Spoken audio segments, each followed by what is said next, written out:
নাগরিক সংবাদে স্বাগত। আবারও মুজিববাদী আদর্শ গত 50 বছর দেশকে বিভাজিত করে রেখেছিল অভিযোগ করেছেন নাহিদ ইসলাম। ভোলায় সমাবেশে তিনি জানান, জুলাই পদযাত্রার সব জেলাতেই তারা অপ্রত্যাশিত জনসাড়া পাচ্ছেন। মানুষ এখন নতুন রাজনৈতিক শক্তির কাছে তাদের প্রত্যাশা জানাচ্ছে বলেও দাবি তার। বিস্তারিত জানাচ্ছেন মনিয়া জ্যোতি। দেশ গড়ার প্রত্যয়ে জুলাই পদযাত্রার 15তম দিনে ভোলায় কর্মসূচি পালন করছে জাতীয় নাগরিক পার্টি এনসিপি। সকাল থেকেই ভোলা শহরে দলটির নেতাকর্মীরা সমবেত হন, আর দুপুর 2টার দিকে প্রেস ক্লাব চত্বরে মূল সমাবেশ অনুষ্ঠিত হয়। প্রত্যেক জেলায় আমরা অপ্রত্যাশিত সাড়া পাচ্ছি। মানুষ আমাদের বলছে তারা পরিবর্তন চায়, তারা নতুন রাজনৈতিক শক্তির কাছে তাদের আশা আকাঙ্ক্ষা ব্যক্ত করছে। আমরা নতুন বাংলাদেশ, অন্তর্ভুক্তিমূলক গণতান্ত্রিক বাংলাদেশ, সর্বজনের বাংলাদেশ গড়ে তোলার প্রতিশ্রুতি নিয়েছিলাম। যে বাংলাদেশ শ্রমিকের বাংলাদেশ হবে, কৃষকের বাংলাদেশ হবে, মধ্যবিত্তের বাংলাদেশ হবে, আম জনতার বাংলাদেশ হবে। দলটির দাবি, এই পদযাত্রার মাধ্যমে দেশের মানুষের দুঃখ কষ্ট ও দুর্দশার বাস্তব চিত্র তারা তুলে ধরছেন জনগণের সামনে। এদিন সকাল থেকেই মঞ্চ নির্মাণ, ব্যানার ফেস্টুন টানানো সহ পুরো আয়োজন ঘিরে ছিল তৎপরতা। জুলাই মাস জুড়ে দেশের প্রতিটি জেলা ছুঁয়ে জনসাধারণের কাছে নতুন বার্তা পৌঁছতে চায় এনসিপি। এখান থেকেই আগামী 3রা আগস্ট ঘোষিত হবে দলীয় ইশতেহার, যেখানে থাকবে দেশের সমস্যা ও সম্ভাবনার এক সামগ্রিক রূপরেখা। ভোলার এই কর্মসূচিতে কেন্দ্রীয় নেতাদের পাশাপাশি অংশ নিচ্ছেন জেলা পর্যায়ের নেতাকর্মীরাও। এনসিপি বলছে, তাদের আন্দোলন কেবল নির্বাচন নয়, নতুন রাজনৈতিক সংস্কৃতি গড়ার প্রস্তুতি। মনিয়া জ্যোতি, নাগরিক, ঢাকা। নিবন্ধন চেয়ে আবেদন করা জাতীয় নাগরিক পার্টি সহ 144টি দল পার হতে পারেনি প্রাথমিক বাছাই প্রক্রিয়া। তবে দলগুলোকে ত্রুটি বিচ্যুতি পূরণে 15 দিন সময় দিয়ে চিঠি দিবে নির্বাচন কমিশন। ইসির অতিরিক্ত সচিব KM আলী নেওয়াজ জানান, প্রথম ধাপে 62টি দলকে দেয়া হবে চিঠি। অলিউল রনের রিপোর্ট। নিবন্ধন গ্যারাকলে দেশের 144টি নতুন রাজনৈতিক দল। গত 20 এপ্রিল পর্যন্ত নিবন্ধন প্রত্যাশী দলগুলো থেকে আবেদন দেওয়ার আহ্বান জানিয়ে গণবিজ্ঞপ্তি জারি করেছিল ইসি।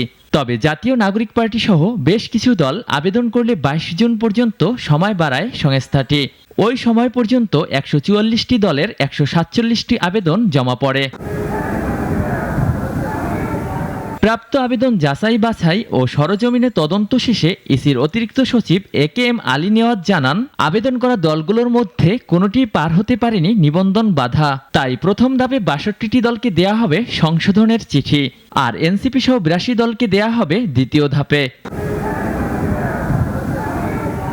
আবেদন যাচাইয়ে অনুসরণ করা হয় দলগুলোর একটি কেন্দ্রীয় কমিটি, 1/3 জেলা ও 100টি উপজেলা কমিটি এবং প্রতিটি কমিটিতে 200 ভোটার সংখ্যা থাকার মতো শর্ত। এছাড়াও কোনো দলের কেউ পূর্বে সংসদ সদস্য থাকলে বা পূর্বের নির্বাচনে 5% ভোট পেলেও নিবন্ধন পাওয়ার যোগ্যতা হিসেবে ধরা হয়। নবম জাতীয় সংসদ নির্বাচনের আগে 2008 সালে নিবন্ধন প্রথা চালু হয়। বর্তমানে দেশে আওয়ামী লীগ সহ নিবন্ধিত রাজনৈতিক দলের সংখ্যা 51টি। অলিউল রনি, নাগরিক, ঢাকা। আন্দোলন করে অবসর, বরখাস্ত, বদলি ও তদন্ত আতঙ্ক চলছে এনবিআরে। ফলে আন্দোলন যেন গলার কাটা হয়ে দাঁড়িয়েছে রাজস্ব প্রশাসনের কর্মীদের জন্য। মঙ্গলবারও বরখাস্ত হয়েছেন 8 কর্মকর্তা। ব্যবসায়ীরা বলছেন, সেবা বন্ধ রেখে আন্দোলন যেমন তারা সমর্থন করেননি, আবার শুদ্ধি অভিযানের নামে যাতে রেশারেশি নতুন করে তৈরি না হয়, সরকারকে সেদিকে সজাগ থাকতে হবে। সাইদার মানের রিপোর্ট।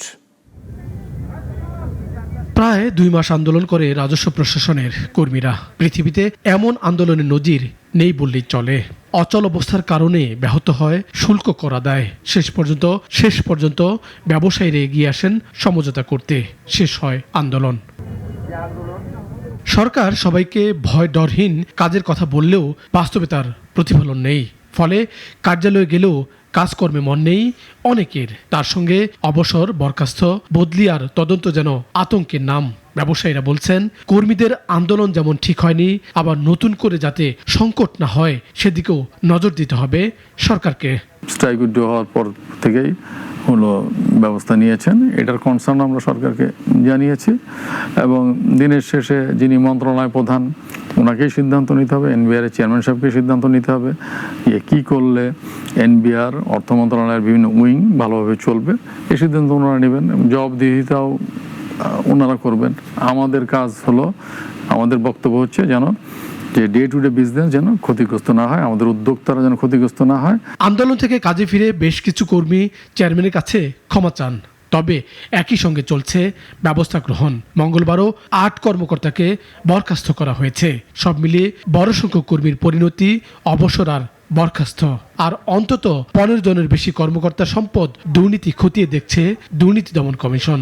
সরকার যদি মনে করে ওদের আন্দোলনের কিছু কিছু যদি সত্যিকারে তাদের যদি মনে করে যে এই আন্দোলন কিংবা এই যুক্তিটা তারা যদি মনে করে অ্যাকসেপ্ট করতে পারে, করে নিলে আমি মনে করি বেটার হবে। আমরা চাই একটা স্মুথ একটা সরকার এবং স্মুথ অর্থনীতি, যেখানে সবাই মনে করি যে কমফোর্টলি আমরা ব্যবসা করব এবং যারা আছে রাজস্ব আদায় করবেন কিংবা নীতি সহায়তা দিবেন, তারাও যেন আমাদেরকে ফ্রেন্ডলি এই নীতি সহায়তা দিতে পারেন কিংবা রাজস্ব আদায় করতে পারেন। কেবলই শুরু হলো নতুন অর্থ বছর। অনেকেই বলছে এনবিআর এর পরিস্থিতি দুই দিকে সংকটের মতো। আন্দোলনকারীদের বার্তা দিতে যেমন ব্যবস্থা দরকার, আবার সমঝোতায় যেহেতু আন্দোলন শেষ হয়, তাই তড়িঘড়ি ব্যবস্থা গ্রহণও নতুন সংকট তৈরি করছে। সাইদ আরমান, নাগরিক, ঢাকা। জুলাই গণ অভ্যুত্থান স্মৃতি জাদুঘরের রূপান্তরের নির্মাণ বা সংস্কার কাজ সরাসরি ক্রয় পদ্ধতিতে করা হবে জানিয়েছেন অর্থ উপদেষ্টা। এদিকে খাদ্য বান্ধব কর্মসূচির আওতায় এবার 55 লাখ পরিবার পাবে 30 কেজি করে চাল জানিয়েছেন খাদ্য উপদেষ্টা। সকালে সচিবালয়ে এক সভা শেষে এইসব কথা বলেন তারা। মন্ত্রিপরিষদ বিভাগে সভাকক্ষে অনুষ্ঠিত খাদ্য পরিকল্পনা ও পরিধারণ কমিটি ও সরকারি ক্রয় সংক্রান্ত উপদেষ্টা কমিটির সভা অনুষ্ঠিত হয়। সভা শেষে কথা বলেন সরকারের দুই উপদেষ্টা। দেশের খাদ্য নিরাপত্তা নিশ্চিতে সরকার আগাম প্রস্তুতি নিচ্ছে বলে জানালেন খাদ্য উপদেষ্টা। এ লক্ষ্যে 4 লাখ মেট্রিক টন চাল আমদানি করা হবে বলেও জানান তিনি। 55 লাখ পরিবার 30 কেজি করে চাল পাবে 6 মাস, আগস্ট, সেপ্টেম্বর, অক্টোবর, নভেম্বর পর্যন্ত পাবে আমাদের বর্তমান পরিকল্পনা অনুসারে। তারপর ডিসেম্বর, জানুয়ারি পাবে না, আবার ফেব্রুয়ারি, মার্চ পাবে। আর অর্থ উপদেষ্টা জানান জুলাই স্মৃতি জাদুঘর নির্মাণের জন্য ইতোমধ্যে অর্থ বরাদ্দ করা হয়েছে। 5 আগস্ট মাননীয় প্রধান উপদেষ্টা উদ্বোধন করবেন ওই জুলাই স্মৃতিঘরের কিছু কনস্ট্রাকশন। স্মৃতি জাদুঘরের ব্যাপারে আমরা অ্যাপ্রুভ করেছি কিছু কাজ, সেটা 5 আগস্টের মধ্যে সম্পূর্ণ। কাজ তো অলরেডি শুরু হয়ে গেছে, আপনারা জানেন। সাংবাদিকদের প্রশ্নের জবাবে অর্থ উপদেষ্টা বলেন আগের সরকারের সময়কার সব বিদ্যুৎ চুক্তি পর্যালোচনা করা হবে। আনোয়ার হোসেন, নাগরিক, ঢাকা। আতঙ্ক কেটে অনেকটা গতিশীলতার পথে হাঁটছে পুঁজিবাজার, কিন্তু সে সুযোগে স্বল্প মূলধনী কোম্পানির শেয়ার নিয়ে করা হচ্ছে কারসাজি। যদিও বিএসইসি বলছে তাদের সার্বক্ষণিক নজরদারির মধ্যে রয়েছে মার্কেট। সানিয়া আহমেদের প্রতিবেদন। স্টক এক্সচেঞ্জে স্বল্পমেয়াদী কোম্পানি নিয়ে আলোচনা সমালোচনা নতুন নয়। মূল বোর্ডে তালিকাভুক্ত হতে ন্যূনতম 30 কোটি টাকা মূলধনের নিয়ম থাকলেও 60 কোম্পানি দেখাচ্ছে বৃদ্ধাঙ্গুলি। উদ্দেশ্য কারসাজি চক্রের সহায়তায় শেয়ার দর বৃদ্ধি। মাত্র 3 কোটি টাকা মূলধনের ফার্মা এইডের শেয়ার দর গেল কয়েকদিনে 456 টাকা থেকে বেড়ে 556 টাকায় পৌঁছেছে। অথচ সর্বশেষ প্রকাশিত তৃতীয় প্রান্তিকে কোম্পানিটির ইপিএসে অনেকটা নেমেছে ধস। লিব্রা ইনফিউশনের মূলধন মাত্র 2 কোটি 25 লাখ টাকা। কোম্পানিটির ফ্যাক্টরি বন্ধ, অথচ ইপিএস এর মেকানিজম করে শেয়ারটি আকাশচুম্বী করছে কেউ কেউ, এমন রয়েছে অভিযোগ। মাত্র 6 কোটি মূলধনের আরামিট লিমিটেড 150 টাকা থেকে অল্প দিনেই 211 টাকা ছাড়িয়েছে, অথচ কোম্পানির অডিট রিপোর্ট দেখলে বোঝা যায় এর অনিয়মের শেষ নেই। তবে চমক দেখাচ্ছে ইস্টার্ন লুব্রিকেন্টস। ঝুঁকিপূর্ণ পি রেশিও হওয়া সত্ত্বেও মাত্র 1.5 কোটি মূলধনের এই কোম্পানির শেয়ার দর 2000 টাকা থেকে বৃদ্ধি পেয়ে 3000-এর কাছাকাছি চলে এসেছে। রহিমা ফুড, রহিম টেক্সটাইল, দেশ গার্মেন্টস সবই স্বল্প মূলধনী কোম্পানি, যেগুলোর শেয়ার দর বাড়ছে চোখে পড়ার মতো। এসব শেয়ার নিয়ে সক্রিয় কারসাজি চক্র। এখন আর নামে নয়, বরং বেনামে বিভিন্ন হাউসে অ্যাকাউন্ট খুলে করা হচ্ছে কারসাজি। কিন্তু এ ব্যাপারে নিশ্চুপ বিএসইসি। বিসেকের সার্ভিল্যান্স টিম নিয়মিতভাবে মার্কেটকে আপনার সার্ভিল্যান্স করে যাচ্ছে। এইখানে কোনো ম্যানিপুলেশন হচ্ছে কিনা সেটা কমিশন নিয়মিতভাবে দেখে যাচ্ছে।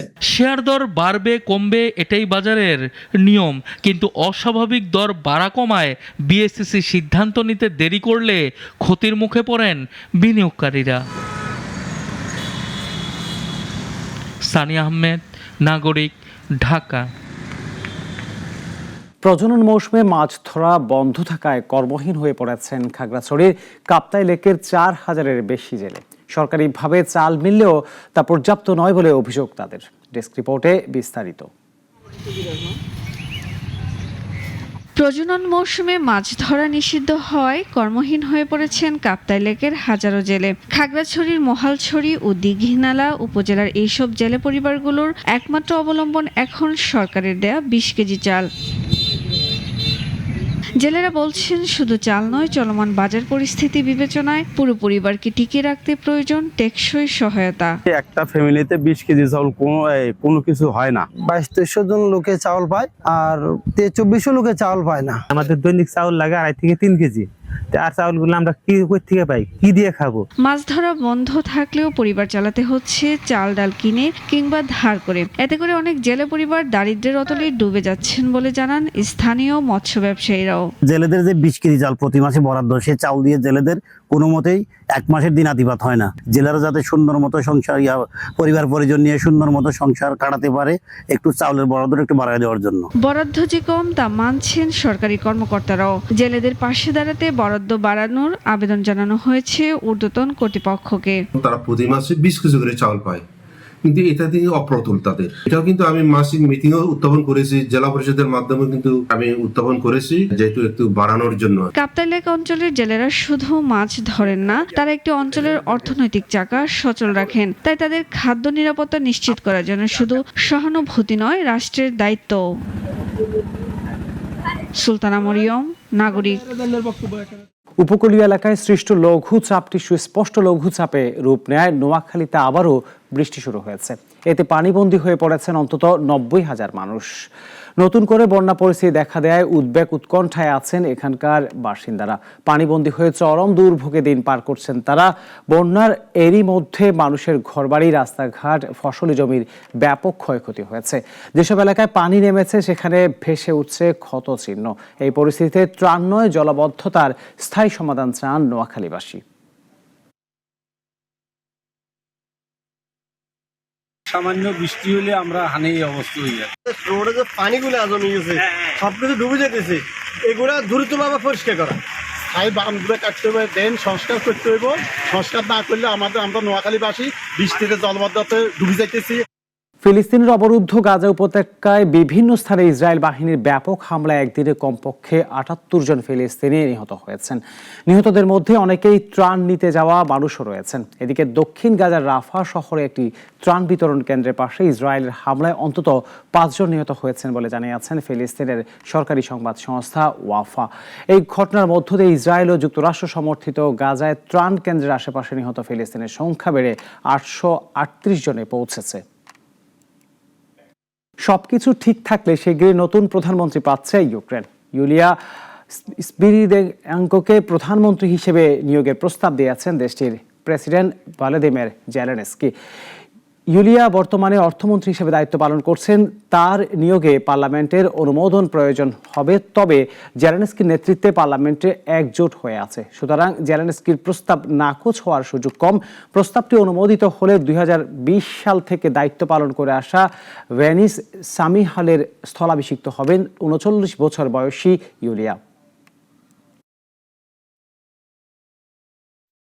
আগামীকাল সন্ধ্যায় কলম্বোর রানা সিংহে প্রেমাদাসা স্টেডিয়ামে সফরের শেষ ম্যাচে শেষ টি-20 খেলতে নামবে বাংলাদেশ দল। ক্যান্ডি ডাম্বুলা মিলিয়ে 1-1 সমতায় থাকা সিরিজটি জেতার সুযোগ টাইগারদের থাকছে। প্রথম টি-20তে হারের পর 3 পরিবর্তন নিয়ে মাঠে নেমেছিল বাংলাদেশ। আলোচনা হচ্ছে বাংলাদেশ সিরিজের শেষ টি-20তে উইনিং কম্বিনেশন ধরে রাখবে না পরিবর্তন আনবে। এমন অবস্থায় বাংলাদেশ দলের সিনিয়র সহকারী কোচ মোহাম্মদ সালাউদ্দিন জানিয়েছেন তাদের বিলাসিতা করার কোনো সুযোগ নেই।